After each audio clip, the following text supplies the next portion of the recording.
अस्सलाम वालेकुम नाजरीन, INE टुडे न्यूज़ में आपका खैर मकदम है। आइए देखते हैं ये तफसीलात।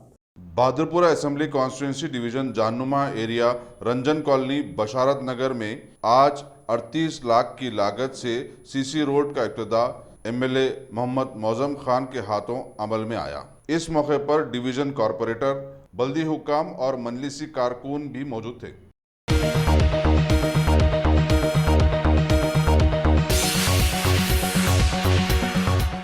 अगर आपने हमारे चैनल को सब्सक्राइब नहीं किया है तो आपको यहाँ सब्सक्राइब बटन दिख रहा है, उसे क्लिक करिए और सब्सक्राइब कीजिए और साथ ही साथ बेल आइकॉन को भी क्लिक करिएगा, जिससे कि आपको ताज़ा अपडेट मिलते रहें।